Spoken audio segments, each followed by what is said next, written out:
It's Tuesday, May 6th. I'm Josie Duffy-Rice in for Jane Coaston, and this is What a Day, the show that is obsessed with all the looks from the Met Gala last night.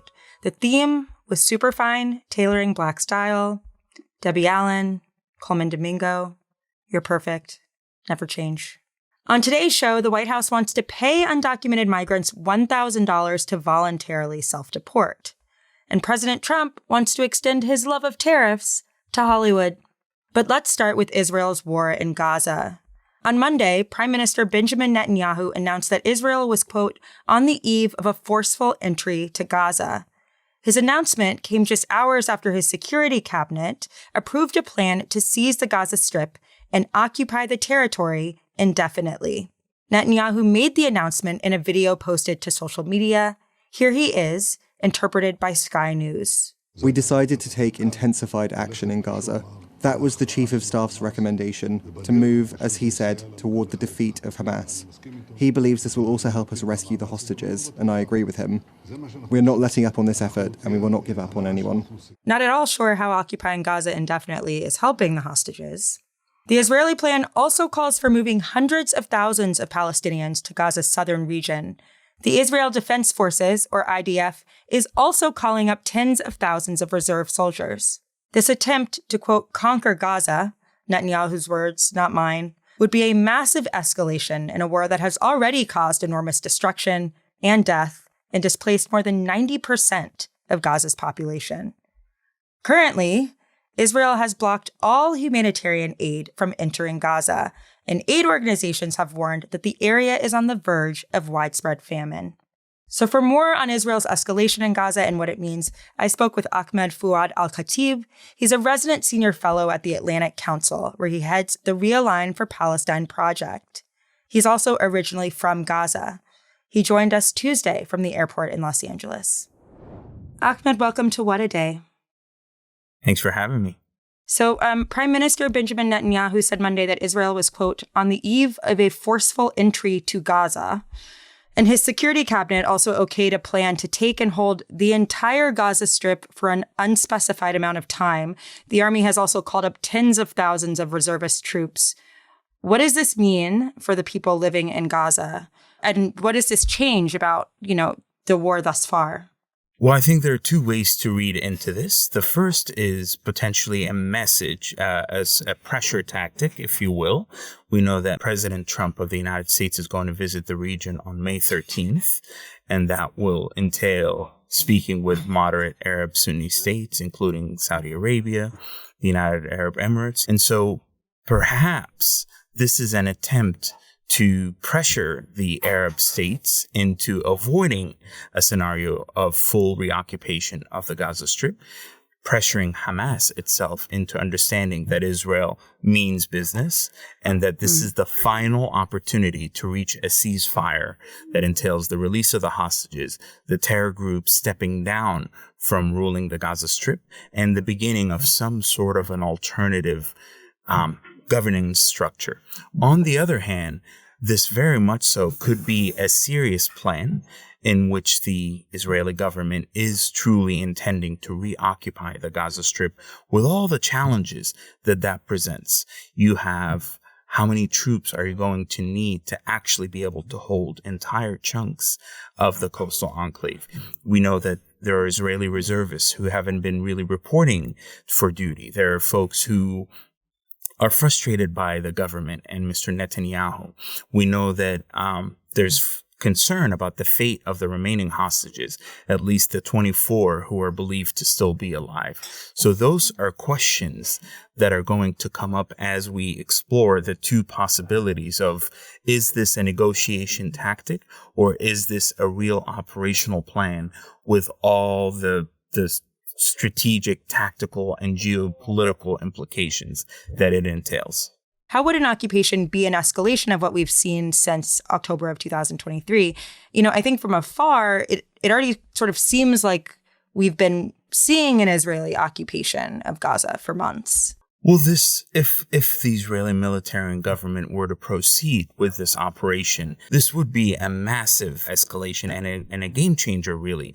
Currently, as is, and my brother runs a major international medical NGO in the Gaza Strip. I have other folks on the ground, some of my surviving family, and several contacts. There are parts of Gaza that are not directly occupied by Israeli ground troops. There are parts of Gaza where the Palestinian people are able to move relatively freely.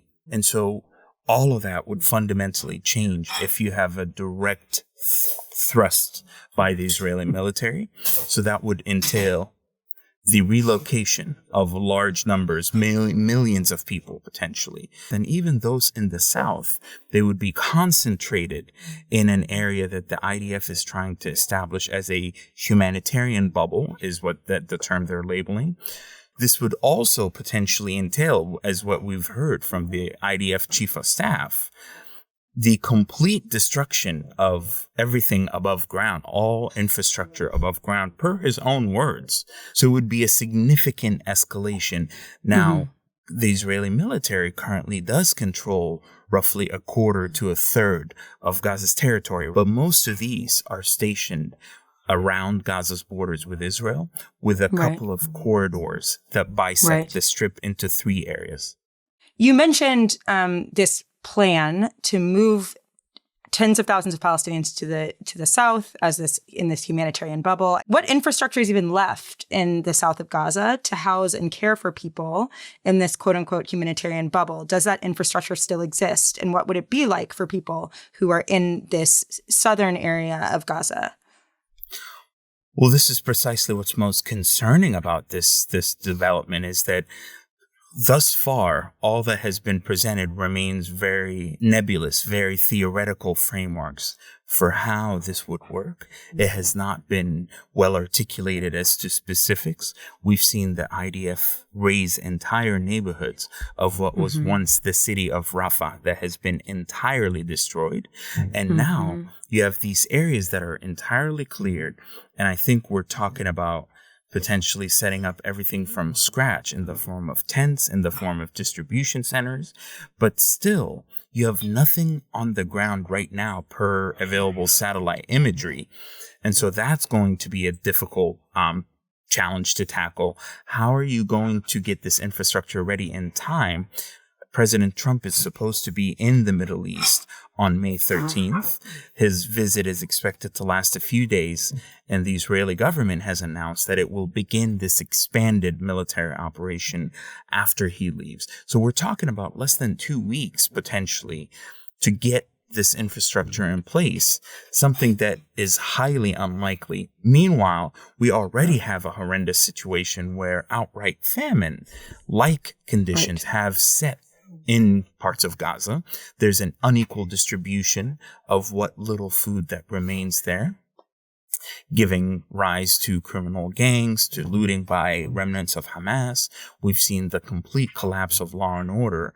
I don't think the people of Gaza have 2 weeks left to really weather what has been the most horrendous chapter since October 7 in terms of the humanitarian suffering. I'd like to just talk about that a little bit more briefly, because I think the fact that Israel has barred humanitarian aid into Gaza, how are people surviving? What is going on in Gaza right now, given that there's no aid able to come in? So the complete blockade and siege has effectively amounted to a policy of collective punishment, unfortunately, whereby, yes, it is pressuring Hamas, but it's also pressuring the people of Gaza, who are paying for a sin that they did not commit and a war that they are powerless to stop. So it's an untenable situation. I met personally with senior Israeli current and former military officials and government officials, and I received repeated assurances that we understand it would be a war crime and an unethical decision to allow famine to set in, but we believe, and this was as of 2 weeks ago, what I was told is we believe that Gaza has 1 month before actual famine sets in. And I argued with some and said, I don't believe those assessments are correct. But there's a recognition that this is, in fact, a strategy to pressure Hamas, while also acknowledging that they're going to squeeze to the very last minute before mass widespread hunger spreads. And then they're going to allow the spigot to be reopened. Something that I have called out as being really inconsistent with international humanitarian law that prohibits the use of starvation as a weapon of war. Right. I wonder, in this moment where things are with the ceasefire, can you tell us a little bit about where those talks are and why they stalled, if you can remind us why they stalled? The very accepted explanation is that, the Israeli government chose not to proceed to the second phase of the ceasefire. However, where things stand right now and where I think there's a misalignment is that the Israeli government wants to ensure that the terror group can no longer rearm, reestablish itself to pose a threat to Israel, reassert control over Gaza, remain in charge of governance. On the other hand, Hamas sees the remaining hostages and the ceasefire as the only mechanism through which it can ensure its own survival as a governance body in the Gaza Strip. Hamas has said that it would potentially let go of direct governance and allow a technocratic committee. Those amount to nothing more than empty declarations that would create a Hezbollah-like model in Lebanon, whereby Hezbollah reigned, but it didn't govern directly. So it's a really tragic situation in which, once again, the innocent, uninvolved people of Gaza, who are the majority of what remains, the women, the children, are paying the ultimate price for a sin they didn't commit. You mentioned how Netanyahu and his government have not really shown real interest in trying to stop this conflict, right? And Trump has mostly allowed Netanyahu to conduct the war as he wants. Is there any reason to think that this administration would try to prevent a full-scale, capture and occupation of the Strip by Israeli power?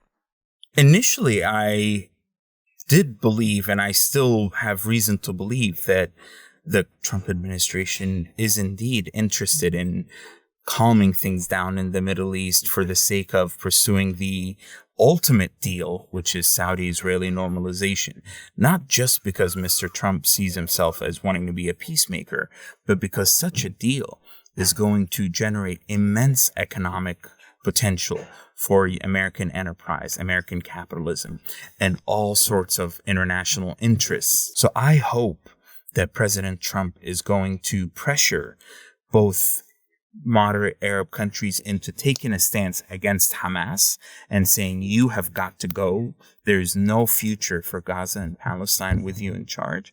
Similarly, that he would do something similar with Mr. Netanyahu and the Israeli government, which relies on U.S. support to say, enough. We cannot go on. We cannot go on with perpetual conflict and simply managing the conflict. The Palestinian people deserve a state and dignity and freedom, even as Israel has every right to exist in safety, security, and to be a safe home and a safe place for the Jewish people. The two things can exist concurrently. They do not have to be in perpetual opposition to one another. Ahmed, thank you so much for joining us. Thank you for having me. Hey, you watching on YouTube, subscribe to our channel. It is a great way to support independent media and keep progressive voices like ours alive. Subscribing is one of the most impactful ways you can support what we do, and it takes just seconds. Very little energy, just a little click, and it makes a really huge difference for us. What a Day is brought to you by OneSkin. Moms know the hustle is real. With work, kids, errands, and everything in between, there's rarely time to slow down, let alone figure out a 10-step skincare routine. But no matter how busy life gets, your skin still deserves more than just the basics. That's why I love today's sponsor, OneSkin. Their products are true multitaskers. They hydrate, protect, and support your skin's long-term health. And it's all thanks to their OS1 peptide. It targets the cells that accelerate the visible signs of aging, like wrinkles, thinning skin, and a dry, dull complexion. OneSkin supports the skin skin at a deeper level, so even if I'm running on fumes, at least my skin gets what it needs. Try their cleanser, moisturizers, sunscreens, or their new peptide scalp serum because, scalp health is skin health, and get 15% off with code WAD at oneskin.co. For moms who do it all, now there's a skin routine that does it all too. I do not leave the house without putting sunscreen on my face, and I have been militant about this for 15 years. And as a result, I feel good about my face now at my age, even with kids and very little sleep. And OneSkin is great in supporting that as I continue to march into my 40s. OneSkin was founded in 2016 by an all-woman team of scientists with PhDs in skin regeneration, stem cell biology, immunology, and bioinformatics. After testing the efficacy of more than 900 so-called anti-aging peptides, they developed the OS1 peptide, the first ingredient to reverse skin's biological age by reducing the accumulation of senescent cells, a key driver of skin aging. OS1 works at the cellular level to improve key aging biomarkers while reducing the visible signs of aging, including fine lines, wrinkles, and sagging skin.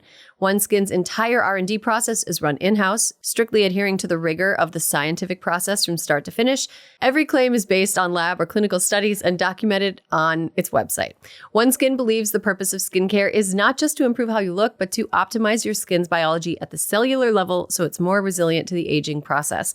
OneSkin is the world's first skin longevity company. By focusing on the cellular aspects of aging, OneSkin keeps your skin looking and acting younger for longer. For a limited time, you can try OneSkin with 15% off using code WAD at oneskin.co. That's 15% off oneskin.co with code WAD. After you purchase, they'll ask you where you heard about them. Please support our show and tell them that we sent you. Give your skin the scientifically proven gentle care it deserves with OneSkin. Headline. What we thought we'd do is a self-deport, where we're going to pay each one a certain amount of money, and we're going to get them a beautiful flight back to where they came from. In the Oval Office on Monday, the president spoke to the press about his administration's offer to give undocumented immigrants in the U.S. $1,000 and assist with travel costs if they voluntarily self-deport. The Department of Homeland Security announced the program in a statement on Monday, directing migrants to use the Customs and Border Protection's app, CBP Home, to submit their intent to depart to the government. The government says those who do so will be, quote, deprioritized for detention and removal by immigration authorities, and the $1,000 stipend will be paid out once they return to their home country. Even though the government would essentially be paying migrants to leave, DHS says the new program is expected to lower the cost of individual deportations. The department says it costs over $17,000 on average to arrest, detain, and remove someone without legal status. DHS said one migrant has already used the new program to secure a flight from Chicago to Honduras, and that more plane tickets have been booked for this week and next. This is not how government is supposed to work. These actions are dangerous, cruel, and illegal. A coalition of 19 states and the District of Columbia sued the Trump administration Monday over its gutting of the Department of Health and Human Services. New York Attorney General Letitia James is leading the lawsuit. And since taking office, this administration has fired scientists, closed labs, shuttered life-saving programs without rhyme, reason, or any legal authority. Nothing but devastating consequences for millions of Americans. This is not government reform. HHS Secretary Robert F. Kennedy Jr. announced a major restructuring of the department earlier this year to, quote, make America healthy again. The department said it would cut around 20,000 jobs and shut down entire agencies as part of that initiative. The lawsuit alleges that the cuts have led to the shuttering of key disease testing labs and made it harder for states to access grants for crucial public programs. James and her fellow plaintiffs are asking a federal judge to reverse the department's mass layoffs and block Kennedy's restructuring of HHS. An HHS spokesperson responded to the lawsuit in a statement Monday, saying that the department, quote, remains confident that the process will withstand legal scrutiny and looks forward to a resolution that reflects the facts and the law. I'm not just blaming other nations, but other nations, a lot of them, have stolen our movie industry. And I'm saying if they're not willing to make a movie inside the United States, then we should have a tariff on movies that come in. Hollywood is being destroyed. That's a direct quote from President Donald Trump elaborating on the White House lawn about his plan to tariff movies produced outside the U.S. You're probably wondering how we got here. On Sunday, Trump said in a Truth Social post, the U.S. film industry is dying because of incentives that draw filmmakers abroad. He said he's authorizing, quote, the Department of Commerce and the United States Trade Representative to immediately begin the process of instituting an 100% tariff on any and all movies coming into our country that are produced in foreign lands. If you're wondering how this will work, the White House does not appear to have a plan yet. In an email statement on Monday, a spokesperson said they're, quote, exploring all options to deliver on President Trump's directive to safeguard our country's national and economic security while making Hollywood great again. Trump told reporters in the Oval Office Monday he just wants to help the industry. So we're going to meet with the industry. I want to make sure they're happy with it because we're all about jobs. That's all what it's very important. It's a big industry, but it's an industry now that's it's really left. It's abandoned the USA where it started. And we'll get it back. Maybe Trump will get it back with the help of his dream team. Sylvester Stallone, Jon Voight, and Mel Gibson. Trump appointed the actors earlier this year as special ambassadors to bring Hollywood, quote, back, bigger, better, and stronger than ever before. And the tense town halls continue. New York Republican Representative Mike Lawler faced a rowdy crowd at his town hall on Sunday night. Voters from Lawler's swing district questioned him about Trump administration policies as chants and boos erupted, and multiple people in the crowd were removed by law enforcement. Lawler's town hall comes at a time of heightened tension between Republicans and the constituents they have to answer to about things like DOGE, tariffs, and Ukraine. Despite a registration requirement and a long list of guidelines, at one point during the event, when Lawler was discussing tariffs, law enforcement surrounded a woman in the crowd. In a video shared by ABC News, you can hear people chanting, "Let her stay." Let her stay! Let her stay! The officers eventually picked the woman up and carried her out of the auditorium. She held up peace signs as they removed her. But that was just another raucous night for Lawler. Last month, he held a town hall where he was also heckled by constituents. And that's the news.